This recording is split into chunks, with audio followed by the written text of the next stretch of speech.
E aí, vamos falar sobre o que tanto hoje? Aquela sua listinha lá Então, estava perfeita, maravilhosa. por que que eu pensei naquilo, né? Assim, porque eu vejo que tem pessoas ainda, né, que ainda não conseguem entender o que é uma república, o que foi a monarquia, né? Tem gente até que nem sabe muito, né, desse período aí da monarquia, mas não é esse o centro, né, do assunto, tá? Mas é mais a questão da república mesmo, né? Ninguém sabe que aquilo lá tudo Sim, iniciou-se com um golpe. Ah, mas o Brasil é república. Por que é república? Por que a gente vota? Tem muita gente que não sabe nem quais são os três poderes do Brasil. Aí muitos vão dizer, nossa, que é isso, está sendo, né, um exagero, um grande hipérbole essa que você está dizendo aí, ninguém sabe quais são os três poderes. Mas realmente ninguém pode ter o conhecimento de tudo conhecer tudo de tudo. Isso aí eu acho que assim, muito certo. Então, eu acho que para a gente entender a situação do Brasil, nada mais fácil entender tudo, né? E também a base de tudo. O início a gente deixa para depois, porque não adianta a gente voltar lá na monarquia, lá em Dom Pedro I. Mas pelo menos a base, né? O que se baseia o nosso Brasil, o que exato. se baseia essa república, né? Que é o Brasil. Eu acho que vale a pena a gente ir para esse lado, decifrar alguns Sim, pontos aí, sim. né? Principalmente essa questão aí de se entender, né, a quem pertence cada ação dentro de Com uma república. certeza, Porque isso. pessoas acham, por exemplo, que o presidente da república é aquele que faz tudo, que tem acesso a todos os mecanismos para transformar o país. E a gente sabe, e a gente pelo menos percebe, né, que não é bem assim, né? Existem Verdade. outros agentes dentro desta república que têm tantos poderes quanto o presidente, e às vezes até mais poderes que o presidente, Uhum. e o futuro da república, da nação, do país, fica na mão dessas pessoas também. Então, eu queria muito que você pudesse explanar bastante sobre isso, né? Dar uma boa noite aí ao Daniel Cruz Paulino, que entrou junto aí. Meu primo. Ah, seu primo, né? Bem-vindo, Daniel. Então, assim, de fato é algo que a gente pode explanar bastante hoje aqui, né? As atribuições dos agentes federativos, aqueles que estão dentro de uma federação. E vamos começar. Você queria começar por qual? Eu queria Pelo começar. presidente mesmo? Não, eu quero começar primeiro pelo que é o que é o cerne da nossa questão aqui, que é o Brasil. Não é isso? Sim. Nosso país, poucos sabem, mas se chama República Federativa do Brasil. Mas por que somos uma república? O que significa a palavra república? República vem do latim e significa res publica, ou seja, é do povo, domínio do povo, coisa pública. Então, a partir do momento Hum, que deixou de ser monarquia e passou a ser república, bota-se em xeque o povo. Então, é como se esse território chamado Brasil pertencesse ao povo, estivesse sob domínio do povo, né? Federativo, sim. por que somos federação? Porque temos 26 federações com um Distrito Federal. Cada federação tem o seu governo. São federações que se governam independente, né, do poder executivo maior. E Brasil, por ser uma nação, por ser Estado, né, o Brasil. Então, República Federativa do Brasil é uma república que tem por base a Constituição. Então, nessa Constituição estão as nossas leis, estão as nossas regras, estão os nossos direitos, os deveres, né, que temos também, não é só ganhar, né, não é só bem bom, a gente também tem algumas obrigações, e nada mais custa ao cidadão do que eu acho até viável ter uma Constituição em casa hoje em dia, nada mais justo com o Brasil, né, e você ter o que te faz ser cidadão, o que te faz realmente ser brasileiro. Ah, mas é só a Constituição que me faz ser brasileiro? Não, mas ela te dá um grande impulso, né? Porque está ali, a partir do preâmbulo da Constituição, você já vê o que te espera, né? Dentro do que você pode, dentro do que você não pode, dentro da tal ética e cidadania, né? Então, assim, vamos Sim. lá, vamos seguir. Então, o Brasil, como federação, como república tem o seu chefe de governo, né, que também faz o papel de chefe de Estado, né, que no caso é o nosso presidente. Por que eu estou citando isso? Porque tem países que não têm esse modelo presidencialista que é o nosso. né? Tem o modelo da monarquia, por exemplo, tem o modelo do parlamentarismo, por exemplo, da Itália, né? Então, onde o chefe de governo desempenha uma função e o chefe de Estado desempenha outra, ou seja, é escolhido duas pessoas. O chefe de Estado, se eu não me engano, é escolhido pelos parlamentares, e o chefe de governo, não, perdão, é o contrário, o chefe de Estado é escolhido pela população e o chefe de governo é escolhido pelos parlamentares, né? Então é uma coisa assim meio que, e quem que vai ser esse chefe de governo? Uma figura, só para dizer que tem um presidente, né? Mas quem vai mandar mesmo nas ações é o chefe de governo, diferente do que é aqui no nosso Brasil. Nos países que funciona essa regra, né, se chama os primeiros ministros, né? Isso, exato, como lá nos Estados Unidos, né? A gente tem o Trump, mas a gente também tem o primeiro-ministro. Então, você vê que o primeiro e o segundo-ministro, né? Se eu não me engano, nos Estados Unidos ele funciona assim, né? Primeiro e segundo-ministro, né? Se eu não estou enganada. É isso. Eu sei que a Inglaterra tem primeiro-ministro, sei que o Japão tem primeiro-ministro, e são, eu não sei bem se, eu acho que o modo da política nos Estados Unidos é republicano. Então tem lá o presidente Trump e a presidente da Câmara lá, que é a do Partido Democratas, né? É muito parecido com o nosso aqui, que tem o Bolsonaro e o Rodrigo Maia, que são os dois, digamos que fossem os Só que a diferença ali. É que lá o Trump ele não tem os deputados, mas tem os senadores, ele tem 50% de apoio. E Exatamente. Nosso presidente atualmente ele não tem ninguém lá do Congresso Nacional, né? Ele só tem mesmo apoio popular. Né? E por falar em Congresso Nacional, tirando esse modelo, então, vamos lá. O Brasil, República Federativa do Brasil, República, porque é do povo, Federativa, porque é dividido em federações, Brasil, porque é nação. Tem um chefe de governo que faz papel de chefe de governo, chefe de Estado, que é o nosso presidente, que é o Poder Executivo. O Brasil ele é dividido em 3 poderes: Poder Executivo, Poder Legislativo e o Poder Judiciário. Esses 3 para funcionar, na teoria, em acordo, em concordância, em harmonia. Mas na prática não é bem isso que a gente vê. A gente vê mesmo um embate. E mais agora, né, no governo atual, a gente está vendo isso mais aflorado, né? Então, a gente vê o legislativo querendo tomar as rédeas do poder executivo, o executivo sem ter, né, como se safar ali, o judiciário em cima, querendo legislar, tomar o papel do legislativo. Então, está uma bagunça muito grande. Então, estão rasgando, de fato, a Constituição. Por quê? Porque o legislativo, qual que é o papel do legislativo? Vamos lá. Quem forma o poder legislativo, com relação ao Estado, nação, no geral, Brasil, temos os deputados estaduais, federais e senadores. Esse é o nosso poder legislativo. São eles que têm a função, né, de elaborar leis, de aprovar leis, pode vetar leis, modificar leis, só não pode mudar a lei, mudar não, como é que eu posso dizer? Extinguir a lei, só não pode abolir de jeito nenhum, principalmente mexer em cláusulas pétreas, isso também eles não podem fazer, mas eles podem sim aprovar um EC, eles podem querer emenda constitucional, afinal no último governo, né, da Dilma, por exemplo, remendaram tanto a nossa Constituição que ficou parecendo uma colcha de retalhos, né, com tanta emenda constitucional que foi aprovada. Aquilo ali foi um horror, mas sim, tudo bem. Vale a gente ressaltar que as aprovações dessas emendas, muitas vezes nutridos de um sentimento lobista, né, para fazer as vontades de determinadas empresas, empresários, grupos empresariais ou corporativos. Então, por base da propina, construiu-se muitas leis que são ambíguas, que são superficiais, e que isso dificulta muito a legislação brasileira. É verdade, e muito, e muito. E um bom ponto aí que você falou, com relação às empresas, esse é um dos papéis também do legislativo, mas com relação por exemplo, a fiscalizar o BNDES, isso é uma das funções do legislativo. Vê só, e hoje temos o governo atual abrindo a caixa preta do BNDES e se deparando com o quê?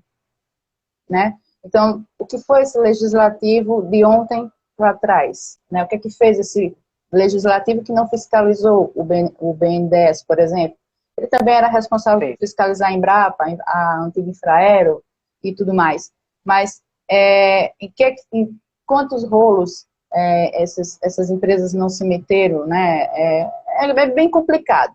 Você ter um órgão para legislar, para fiscalizar, e, no entanto, não está sendo feito esse papel. Eu vejo isso hoje, atualmente, dessa forma. É papel do Sim. legislativo, o pessoal também fala muito, mas o legislativo está muito em cima do presidente, está muito em cima do poder executivo. Mas essa, querendo ou não, é a função do legislativo, é fiscalizar o poder executivo. Por isso que eu digo, eles têm que trabalhar em harmonia, mas na realidade não é isso que acontece. A prática é muito diferente da teoria. A teoria é muito linda. Então, temos o legislativo ali para fiscalizar o presidente, mas na realidade eles não estão fiscalizando, eles estão fuçando, eles estão invadindo a privacidade, eles estão forçando a barra. Subornando, né? Então, querendo barganhas. Às vezes estão subornando, isso. Então, em troca de um cargo e tudo mais, tal.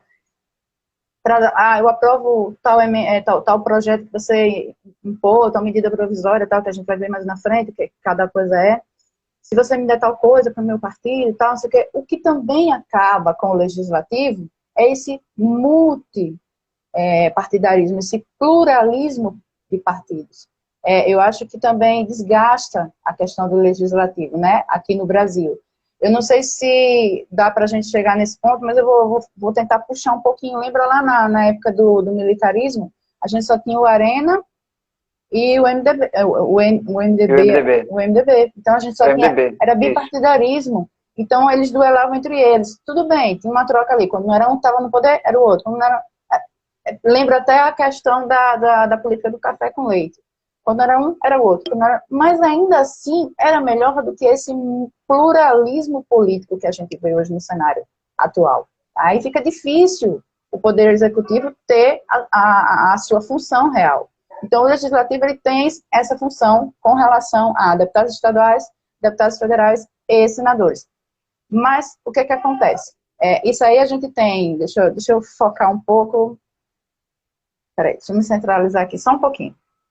Deputados federais, deputados estaduais, eles pertencem às casas do Congresso, certo? Então, existe a Câmara dos Deputados, tá? E a Câmara dos Senadores, né? A Câmara dos Deputados é aquela cúpula para cima, a Câmara dos Senadores é aquela cúpula para baixo, aquela casa lá. Então, essas duas casas juntas, elas formam o que a gente chama de Congresso Nacional, tá? Uma decisão pode vir a ser tomada pela Casa dos Deputados, pela Câmara lá dos Deputados. Mas só será aprovada se, depois que passar pelos senadores, e ser sancionada lá pelo Poder Executivo. Veja todo o trâmite que segue para que uma coisa que foi bolada lá no Legislativo seja realmente, de fato, posto, né, em prática. Então, pode acontecer de um projeto de lei ter criado na Câmara dos Deputados e ter que ser aprovado no Senado? Pode. Pode ser o inverso também? Pode um projeto de lei ser criado no Senado e ter que ter aprovação da Câmara dos Deputados? Sim, pode. O inverso também pode acontecer. Mas todos têm que passar pela sanção ou o veto do Poder Executivo. Pode acontecer das duas casas votarem ao mesmo tempo? Pode acontecer? Pode. Nesse caso, é o que se chama da eleição, eu vou usar essa palavra, mas do Congresso Nacional. Por exemplo, é quando eles vão julgar o orçamento anual, tá, do governo, né? Para onde vai cada dinheiro? Se vai, quanto que vai investir na saúde, quanto que vai investir na educação, quanto que vai investir na segurança. Então, nesse ponto, sim, senadores e deputados, eles se reúnem para decidir, né, para onde vai cada verba. Então, isso aí é uma das exceções em que as duas casas se unem para votar ali em conjunto, tá? Então, daí o que acontece? Como é que é escolhido? Pouca gente sabe também. Como é que é escolhido um deputado estadual e um federal? Por que tantos de um estado e tão poucos de outro? Por exemplo, São Paulo, a gente sabe que elege 70 deputados, enquanto o Acre elege 8. Assim como muitos outros lá da região norte, com um mínimo, né, de população, né? Então, Como aqui também, aqui no Rio Grande do Norte também, elegemos exato, 8 deputados, né? exato. E o que acontece? Esse é o piso e São Paulo é o teto. Ou seja, no mínimo, são 8 deputados que podem ser eleitos. E no máximo são 70. Mas aí, então, São Paulo vai ter mais representatividade dentro da Câmara dos Deputados? Não. Aí é que entra o Senado. E como é que é feita a escolha dos deputados? Sempre vai se basear a população, como é que eu posso dizer? População por habitante. Acho que é isso. A escolha vai ser sempre assim: o estado mais populoso vai ter mais vez dentro da Câmara. O estado menos populoso vai ter menos representatividade na Câmara. Menos representatividade, que eu digo assim, em números de deputados, tá? Mas aí o que é que vai acontecer? Oi, pode falar. É uma questão de proporção, né? Quando você tem um estado como São Paulo, que tem 40 e poucos milhões, 60 milhões de habitantes quase, perdão, acho que chega a isso não, 40 e alguma coisa, 42 milhões de habitantes, você tem outros estados menores, né, que tem seus 2 milhões, 3 milhões, e aí você tem que ter uma equiparidade aí, tem que ter uma proporcionalidade ao eleger representantes, não é isso? Exato. Então, por isso que São Paulo chega a ter aí 70 deputados. Exato. Mas aí temos a balança compensatória, né? Temos aí o Senado, que ficou fixo ser 3 senadores, né, por cada estado. Então isso balanceou um pouco, porque enquanto os deputados é a voz do povo, entre aspas, o Senado é a voz do Estado. Então ele fala pelo Estado, enquanto que, mas aí eu tenho menos representatividade lá. Mas você está tendo a representatividade do teu Estado no Senado por igual, o que é muito mais importante, né? Vale salientar isso, tá?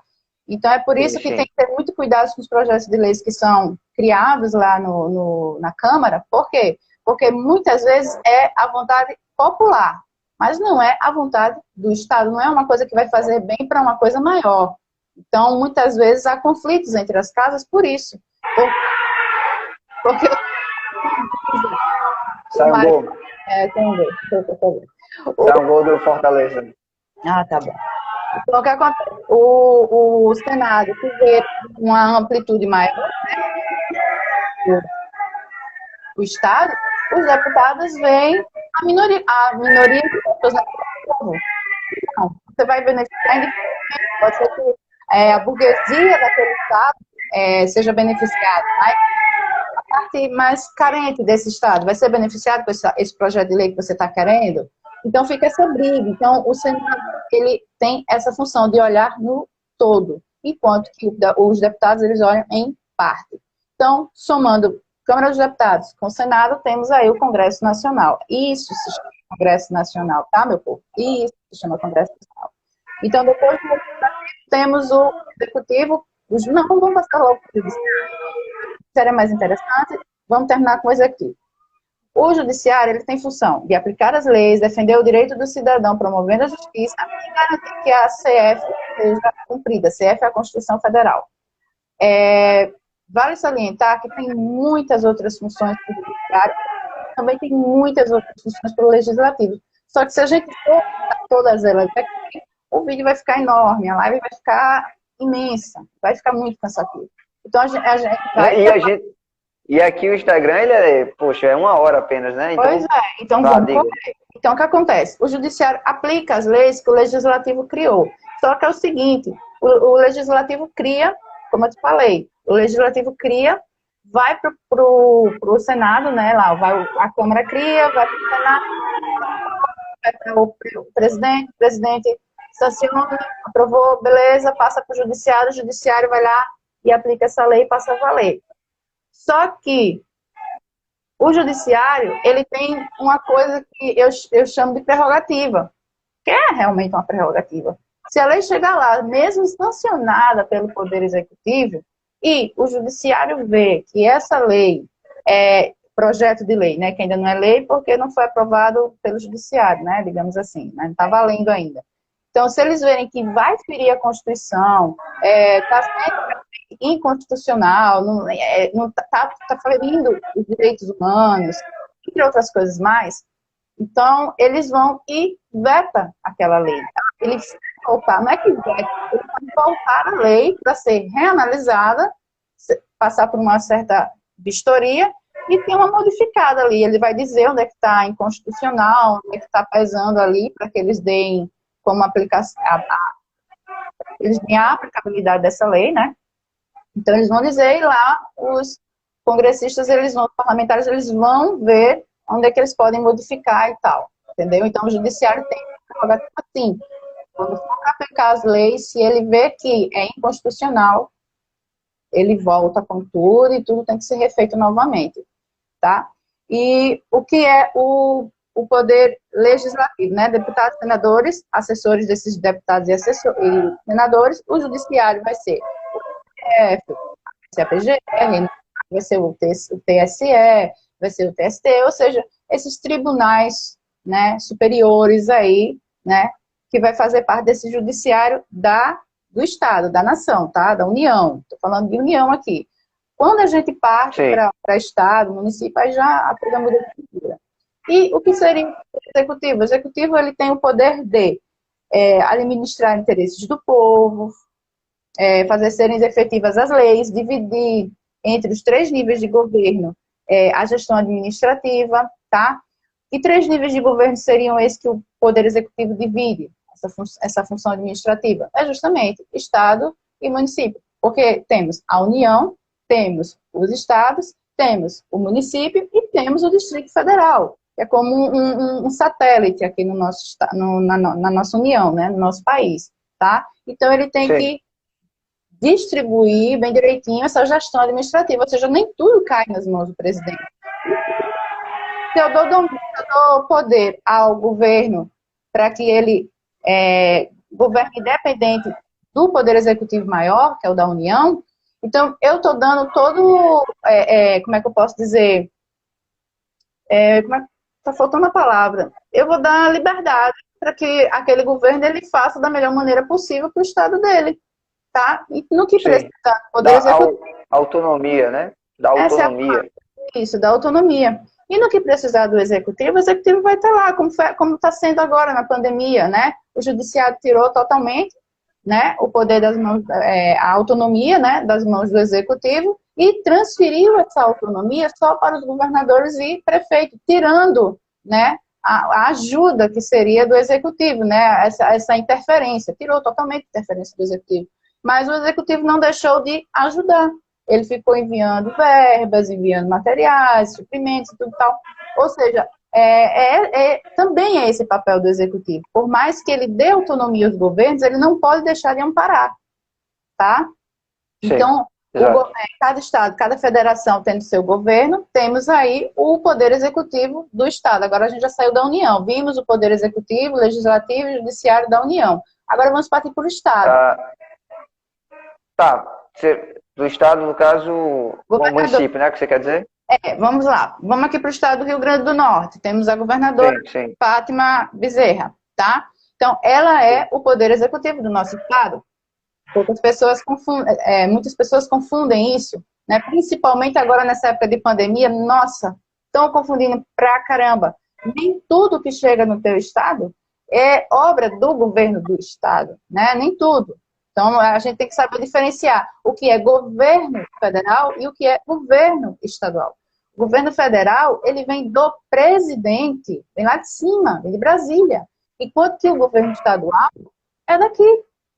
Então, tem verba no início do ano para esse governo estadual? Tem, porque é feito todo um planejamento, tem o PPL, tem fora as leis de diretrizes orçamentárias, que é a LDO, tem os PPLs, tem o PPA, o governo se organiza para o primeiro semestre, segundo semestre e para todo o ano. Então, essas organizações são enviadas ao governo federal.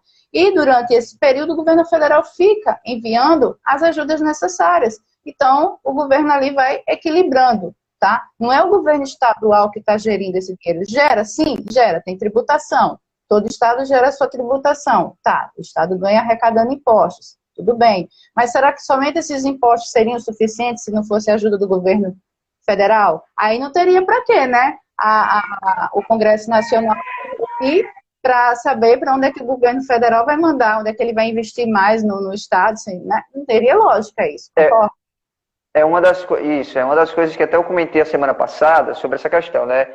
Existem estados que são locomotivas do nosso país. A gente sabe que São Paulo é um grande polo industrial do nosso país e eles são os maiores fornecedores de impostos dentro da nação, né? Da federação. E o que acontece é que estados mais pobres, né, não têm a mesma capacidade de gerir impostos para a União, recebem essas fatias de orçamento, mesmo que eles não tenham alcançado aquele mesmo valor ali, aquele mesmo nível de impostos. Então, existe uma certa partilha, né, entre o arrecadado aí. Né? Então, precisava salientar essa questão também. Exato, exato. E o que eu acho interessante é como as pessoas cobram isso, né? Como cobram erroneamente. Vamos dar um exemplo aqui no Estado. Nossa, o Estado chegou ao ponto de um lockdown por culpa do governo federal. Poxa, se você acompanha, né, os noticiários que não são distribuidores de fake news, né? Se você acompanha os noticiários que realmente preservam e prezam pela verdade, você vai ver que o governo federal ele quer ajudar, mas foi tirado dele essa autonomia.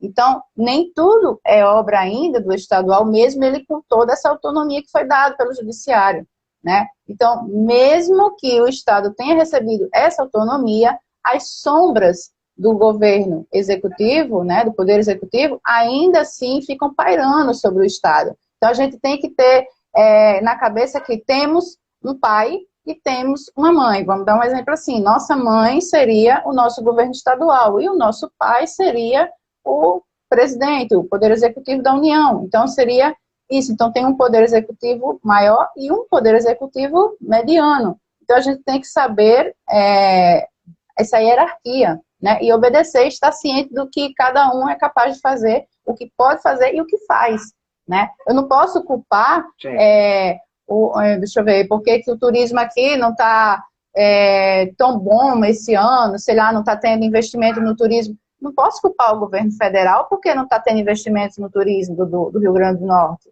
né? Eu não posso de jeito nenhum, eu tenho que culpar quem? Quem é o governo, quem é o chefe desse estado, né? Que é a governadora Fátima Bezerra, no momento, atualmente, tá? Então é dela que eu tenho que cobrar essa falta de infraestrutura no turismo, a falta de infraestrutura em qualquer outra área que seja, tá? Então, eu tenho que cobrar dela. Coisas do Estado, é com ela que a gente tem que se resolver. São rodovias estaduais que estão esburacadas, rodovias estaduais que precisam serem duplicadas e não estão ainda em mão única, passando aí o pessoal a sofrer graves acidentes, às vezes, né, até com óbito e tudo mais. Então, são essas estradas que a gente também tem outra falha aí, muitas pessoas confundem rodovia estadual com rodovia federal e acha que toda rodovia é culpa do Poder Executivo. Não. Se é uma rodovia que está dentro do teu estado, ela já vai ter, para começar, ela já vai receber numerações diferentes, né? Ela já vai deixar de ser uma rodovia federal e já vai passar a ser uma rodovia do estado. Então, vai receber uma numeração diferente, vai receber uma nomenclatura diferente. Então, cobra do governo isso, né? Então, cobra dele. Uhum. Então, partindo para o município, outro erro maior estamos encontrando também no município atualmente. Vamos destrinchar isso aqui tudo bem direitinho. O Poder Executivo do município cabe ao prefeito e seus assessores, secretários e a cambada do prefeito lá, tá? Então, o que acontece? O prefeito é dono do município, dono, entre aspas, né? Provisoriamente dono do município, tá? O gestor, né? O gestor do município. Esse nome tá melhor. Esse nome tá mais bonito. Então, é o gestor, é quem vai gerir toda essa máquina pública do município, vai, né, fazer girar os impostos, né, a circulação de mercadoria, o comércio, vai fazer girar o negócio ali, né? Se não tem, não culpa o governo federal. Se não tem, também não culpa o governo estadual. Você tem que culpar o governo municipal. Porque quem está gerindo o município e está fazendo certo ou errado é o prefeito que tem que pagar. Se a tua rua está esburacada, é o prefeito que tem que pagar. Se a tua rua está com pouca iluminação ou nenhuma iluminação, é o prefeito a quem você tem que cobrar. até mesmo aos seus vereadores, né, que a gente vai chegar mais lá na frente, que é o poder legislativo do município, as pessoas não sabem o que cobrar e a quem cobrar. Né? Tá faltando isso em muitas pessoas. Né? Eu estou passando fome, é por culpa do presidente. Esse auxílio emergencial que surgiu agora em meio à pandemia foi graças ao governo do estado. Não foi. Tá? Por mais que ela se passe dizendo que foi ela, não foi. Então, uma coisa é federal. Quando se fala federal, gente, pensa federal como União, órgão maior, Brasil, presidente, tá? É o presidente, infelizmente, querendo você ou não, aí que você quer da oposição esquerdista, infelizmente, as benfeitorias que estão sendo feitas atualmente é do presidente Bolsonaro, tá? Então, se você tem que agradecer a alguém, é o presidente Bolsonaro. Se ele está fazendo alguma coisa de errado, que pode também, claro que ele vai errar, que ele é humano, mas se ele errar, você vai ter que se haver com ele. Ou então, cala a boquinha e muda na urna. Entendeu? Muda na urna. Exatamente. Tanto para prefeito, governador, presidente, está ofendido, está achando ruim, se arrependeu, está reclamando de alguma coisa, está faltando. Muda na urna. Agora, muda com consciência. Uma das coisas que eu queria... Exato. Uma das coisas que eu queria deixar assim também desmistificado, né, que o presidente, nem o governador e nem o prefeito, ele trabalha sozinho, né, ele tem uma equipe, como você falou bem. No caso do presidente da República, ele tem os ministros. Esses ministros compõem os secretários, né, e esses secretários é quem montam as diretorias, né, por exemplo, vou pegar uma ordem aqui, o Paulo Guedes indica os seus secretários, os secretários vão indicar os diretores dos bancos, por exemplo, BNDES, Banco do Brasil e assim por diante. Enfim, então, existe uma cadeia de comando a nível federal, existe uma cadeia de comando a nível estadual e a municipal. Então, as pessoas precisam identificar também quem são essas pessoas. Né? Agora, devido à pandemia, aqui no estado do Rio Grande do Norte, o pessoal conheceu um pouco mais aí sobre a figura do Cipriano, que é a figura do secretário de saúde. Né? Mas os outros secretários, né? Sabe-se pouco. Dessa vez, devido à força e principalmente a popularidade do presidente Jair Bolsonaro e as suas ações da internet, os seus ministros ficaram muito populares. Então, se você vai na rua e pergunta para as pessoas quem é o ministro tal, as pessoas sabem. Cite 3, 4, 5 ministros do governo Bolsonaro, as pessoas sabem. Vou citar a Damares, muito conhecida, Paulo Guedes, e tantos outros aí, que Tarcísio, enfim, muitos ministros que são conhecidos. A nível estadual, pouco se sabe sobre o corpo de ação do governo do estado, né? E também ao nível municipal. Então, eu acredito que uma das grandes dificuldades das pessoas conceberem a política executiva é não conhecer o corpo de ação daquele determinado agente político, porque ele apenas está ali representando o voto daquele eleitor. Mas a partir do momento que ele chega lá, ele monta uma equipe. Se essa equipe for composta por pessoas técnicas, pessoas capacitadas,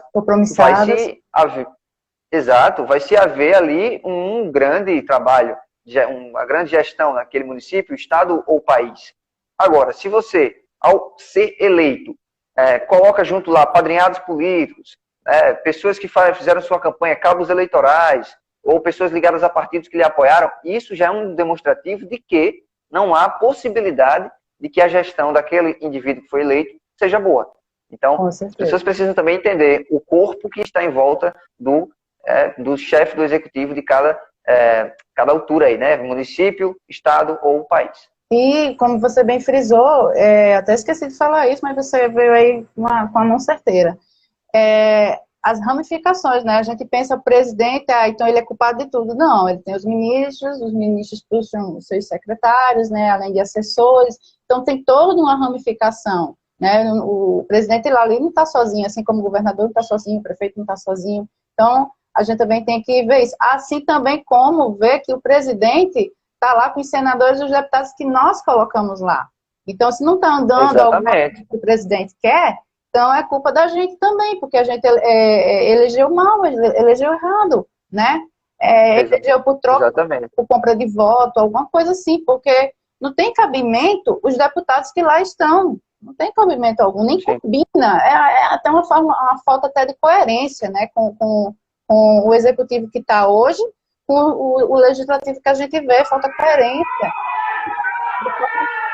Exatamente, exatamente. Assim como os executivos, né, dos estados, os executivos municipais, não se deram as mãos. Tanto é que não se encaixa, não tem coerência, que agora, num momento tão crítico, né, não se deram as mãos, não se encaixaram, Exato. né, não casou.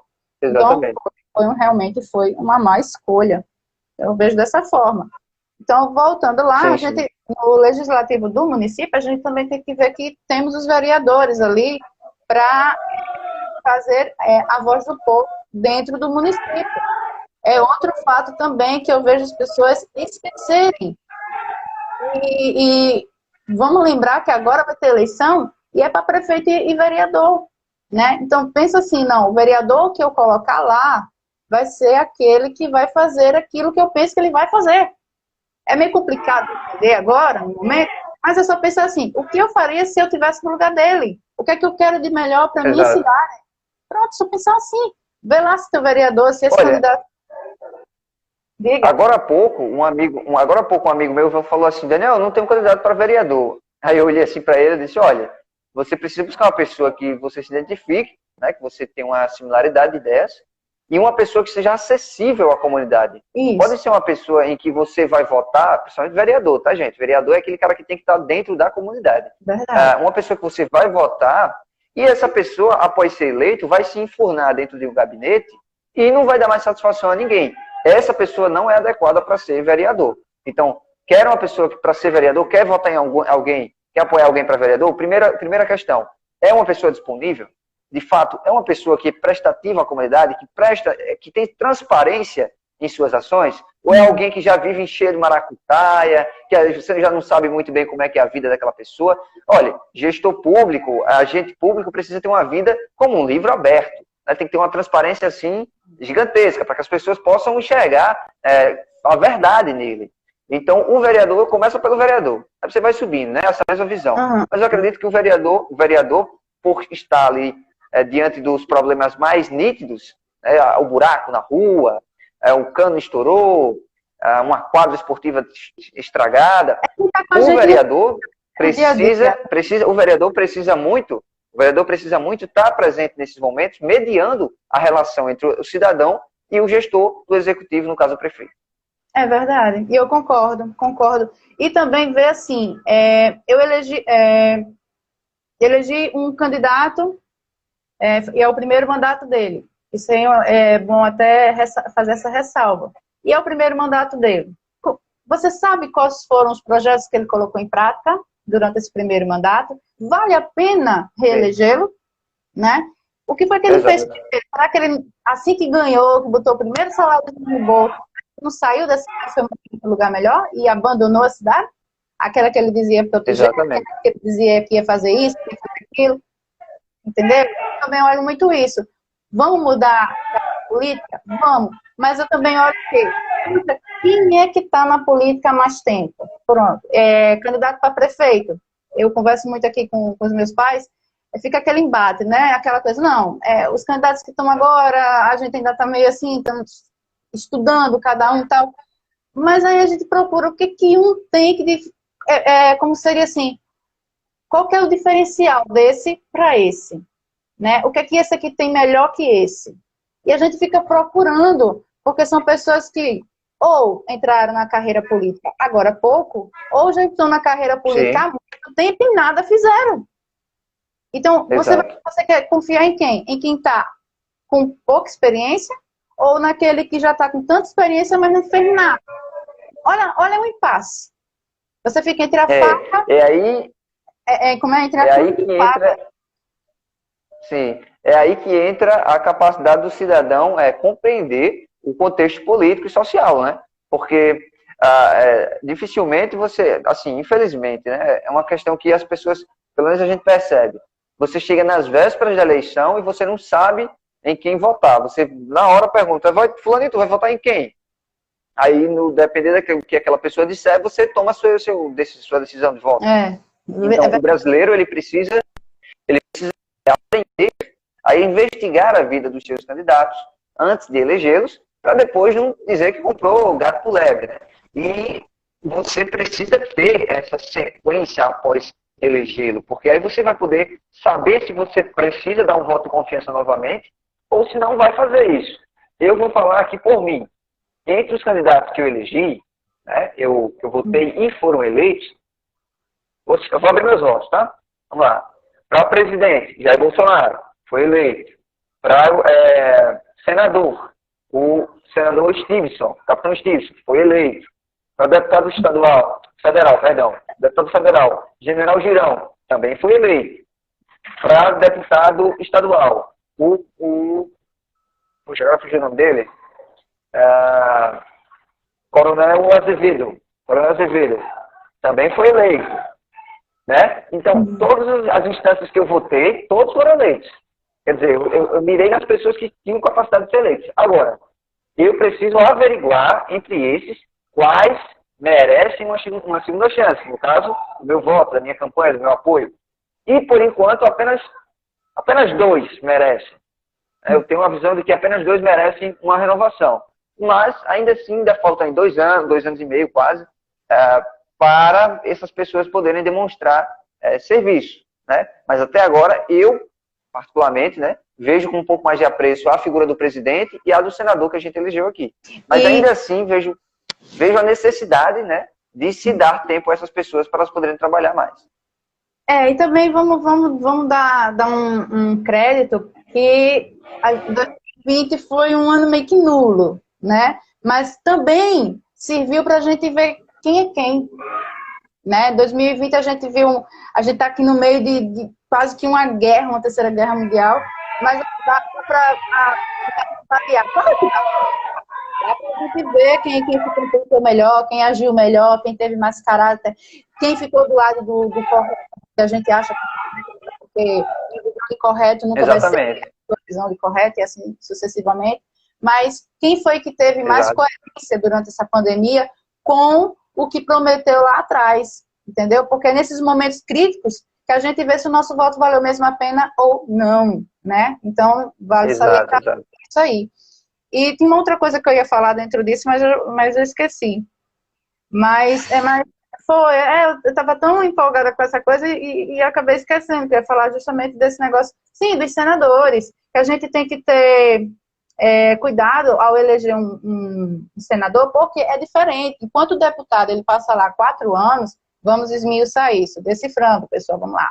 Esmiuçar isso aí. O deputado ele tem um mandato de 4 anos, podendo ser renovado, correto? Então, temos aí, caso Stevenson, caso o coronel Azevedo ele seja reeleito, ele vai ter, vamos supor que ele tenha tido o primeiro mandato dele e foi 4 anos. Então, vai ser reeleito mais 4 anos, tá? E assim vai indo. Os senadores têm uma vantagem que pode ser também desvantagem, tá? Principalmente para nós que elegemos, se a gente eleger errado. Porque o senador, ele tem 8 anos no poder. Mas, Kaline, 8 anos não são 6? Entenda. São eleitos 3 senadores, tá? E a eleição para Senado é diferente. Acontece numa etapa, você vai ver que você só vai poder eleger um senador. Na outra eleição, você só vai poder eleger 2 senadores. E assim vai, para manter esse ciclo de 3 se misturando, né? Para eles nunca iniciarem e terminarem esse mandato juntos, porque sabe-se lá o que vão, né, fazer para o Estado. E também por uma questão também de equilíbrio na representatividade lá com a Câmara, né? Já que a Câmara muda constantemente, então vamos fazer aqui esse giro com o Senado. É como se esse saísse, para esse aqui vir para o lugar desse, esse vem para o lugar desse e um outro vai entrar. E assim vai girando. Sim. Então, por isso que é um mandato de 8 anos. Né? A gente conta assim. E deixando outra questão também para poder acrescentar isso. Quando o senador decide sair da sua posição de senador, disputar o governador, como foi o exemplo aqui, o caso da governadora do estado do Rio Grande do Norte, vem o suplente e completa aquele período, né, de que ainda faltava seu mandato de direito, né, vamos dizer assim, que foi eleito para aquele período. Então, aqui também no nosso estado, você tem o petista, né, que o Jean Paul Prats, que utilizou, aí que fez o resto do mandato da atual governadora e ex-senadora Fátima. Assim como também aconteceu com o prefeito, né? O Carlos Eduardo foi resolver sair do governo, abandonou a prefeitura, deixou para o Álvaro Dias, né? Também temos esse exemplo. Exato. Né? Tem esses casos que o vice assume, né? No caso da Câmara dos Deputados também funciona da mesma forma, no caso dos suplentes, né? Temos o caso do, eu vou ter que dizer o nome, do Jean Willis, que abandonou o seu mandato e logo David Miranda assumiu, que era o suplente dele, né? Então também tem isso. Então, exatamente. aqui, no caso, em Parnamirim, tiveram vereadores que faleceram, os vereadores, né, suplentes subiram. Outros não, vereadores saíram para tentar a candidatura a deputado estadual, os suplentes subiram. Então, a gente também tem que ter cuidado com os suplentes, né? Porque muitas vezes a gente achava capacitado e o suplente talvez seja tão quanto mais, não sei nem se existe essa expressão que eu estou falando agora, tão quanto mais capacitado do que quem está lá no poder. Então, às vezes é até um livramento, né? Você sai aquele que fica tentar o deputado e o suplente dele vai e entra e faz um papel muito melhor. Né? Então, isso é uma das coisas que talvez seja uma das coisas que mais choca a população e que deixa a população menos satisfeita com um governante a nível executivo, quando ele diz, olha, eu vou ser prefeito, e as pessoas fazem campanha, elegem ele, e depois ele quer sair para deputado estadual, ou então federal, né, no caso, o outro lá quer ser governador, quer ser presidente, e fica prefeito, quer ser governador, e fica aquele negócio, na verdade, governador e presidente é a mesma época, né? Mas prefeito quer ser governador, e fica nessa coisa que a gente percebe que é uma grande, um jogo de cartas marcadas aí. Olha aí um comentário legal. Peraí, eu vou falar um negócio aí no que você falou, mas deixa eu pegar aqui você me dá licença de pegar? Do Andrade. Tá, pode pegar. Você tá acompanhando aí, ó? O Andrade fala assim, Rosália saiu e deixou para o pai de Garibaldi Filho. Rosália saiu e deixou para o pai de Garibaldi Filho. E todo mundo entendeu porque o PMDB era do PMDB apoiar o bem naquela campanha. Tem muito isso também. Tem muito isso. Tem muito isso. Né? Exatamente. O Jean Willis, por exemplo, você não acha que não teve bem isso aí que o Andrade tá comentando? Esse exemplo dele encaixou perfeito. Será que não tinha lá uma maracutaia? André, quase se chamava Haddad. Haddad. Desculpa, eu vi André. Quase se chamava Haddad. Oh, nossa, perdão, André. Mas o comentário dele faz muito sentido, porque de fato é a realidade, né? A gente percebe que existe esse tipo de estratégia aí. André, desculpa. Eu vi Andrade aqui quase. Desculpa, porque realmente a minha tela tá bem complicada aqui de enxergar. Mas então, é bem isso. Então, quem sabe se lá com o Jean Willis e o David Miranda também não teve isso, né? Já não esperado. O cara foi votado, ovacionado pela Bahia para deputado federal. O cara chega lá, tem o cargo e abandona esse cargo para nada.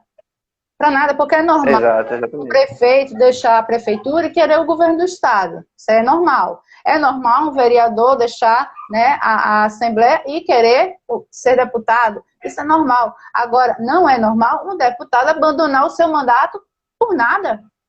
Por nada. Então, deixa muito a desejar. É parecido com o exemplo que o André falou aí agora. Exatamente, coberto de razão. O André falou aqui assim, o André de Antípoda. O Antípoda é uma iniciativa muito boa também, né? Pedir para que a Kaline, caso você não conheça, Kaline, depois dá uma seguida lá no canal deles também. Sigo sim, eu não conheço. Né?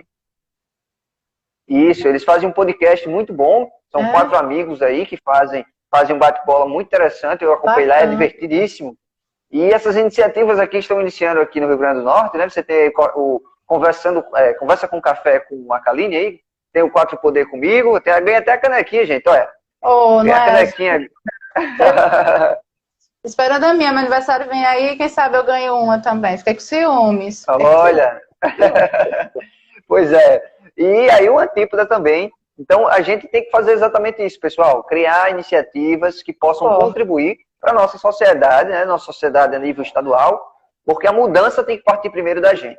De fato, a gente que está enxergando isso, a gente que está observando essas dificuldades de lidar com a política, temos que tomar iniciativas desse sentido aí, como o Antípoda. Então, parabéns aí o André, né? André, a gente vai fazer a nossa, hein, André? Vai fazer a nossa live aí ainda. Vamos organizar os dias.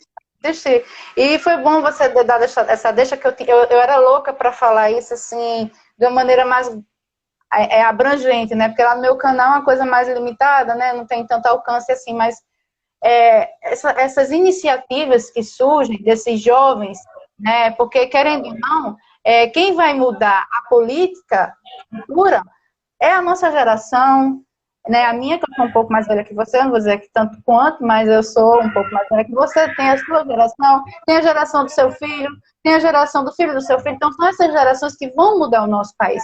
Então, se a gente se torna esses ativistas, se a gente se torna realmente essa representatividade dentro da política, desse cenário político que agora está, eu acho que, além de forçar a barra lá dos deputados, né, faz até eles mudarem até a forma de pedir voto, faz eles mudarem até a própria proposta dele, né, faz mudar as políticas públicas, né, que eles querem enfatizar. Exatamente. Por quê? Porque eles estão vendo que há jovens pensantes agora na sociedade, há jovens com iniciativa, há jovens que querem ser a diferença e fazer a diferença, e eu acho isso muito bacana.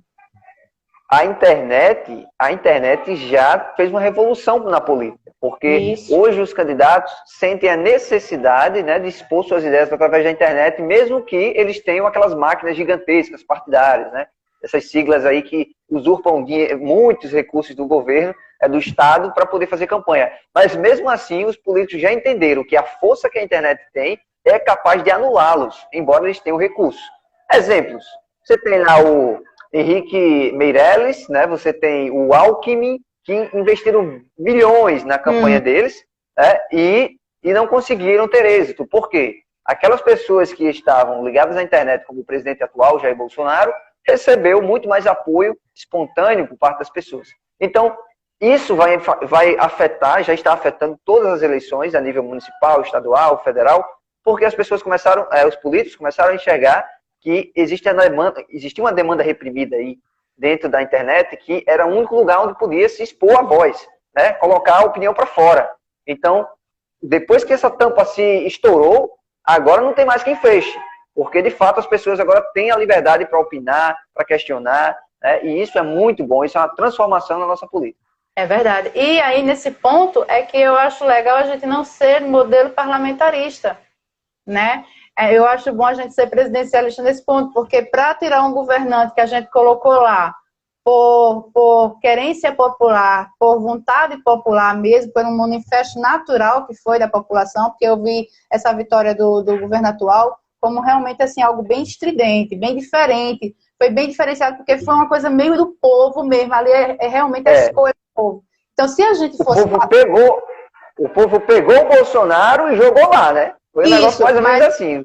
É o que eu te falei no início. O povo quis. É o que eu te falei no início. Quando você vai se eleger, quando você tem, aliás, você tem os candidatos que estão eleitos e você vai votar, você vai eleger alguém, você tem que ver o diferencial daquele camarada, né? Então, qual que era o diferencial do Bolsonaro? O diferencial dele foi que ele atingiu quem? O coração das pessoas, a família. Ele atingiu os valores, ele atingiu os princípios, e tanto é que ele atingiu essa bola aí, que eu digo, essa bola do bem, que ele está fazendo coisas que ele nem prometeu lá no início. E ninguém nem está percebendo isso. Ninguém não está nem percebendo. Está percebendo, sim, o que ele não está conseguindo fazer. Mas ele prometeu um monte de coisa em época de campanha, cumpriu algumas, outras ele está sendo impedido de cumprir, tá? E outras ele está fazendo sem nem ter cumprido. Né? Ele fala... Sem nem ter prometido, né? Ele prometeu a transposição do Rio São Francisco? Ele prometeu... Não falava, nem falava sobre isso. Porque de repente lá no escondidinho, por debaixo dos panos, em plena pandemia, pá! Bolsonaro traz o Rio... De tanto tempo atrás aí sucateado já, Bolsonaro vai trazer... Outra questão... Diga. Outra questão, as rodovias, as BRs, né? Também ele falava muito pouco. Não era uma pauta de campanha, tipo a pauta do Bolsonaro é isso. Não, mas ele tinha um apoio dos caminhoneiros, né? E ele dizia que ia tentar reduzir impostos, baratear a gasolina, mas quando ele chegou ao governo, ele viu que existia uma demanda muito grande para consertar estradas, BRs, e existia o batalhão de engenharia do Exército, que ele poderia utilizar em favor exatamente desses caminhoneiros que foi a base dele. Né, de certa forma, não tirou dinheiro do nosso bolso. André agora falou bem direitinho, o Bolsonaro atingiu os eleitores de caráter conservador, realmente aqueles eleitores radicais, que é o que é e acabou e ponto final, né? Então, o que seria a Transamazônica se Bolsonaro não tivesse sido eleito, né? E ele não prometeu isso. Agora, vamos dar crédito para os ministros, né, que cercam o presidente. Né? É uma equipe técnica muito boa. Apesar de eu ter apostado muitas fichas no ministro da Justiça e ele ter, né, feito aquela trairagem toda, depois as peças começaram a se encaixar e o quebra-cabeça fez todo sentido.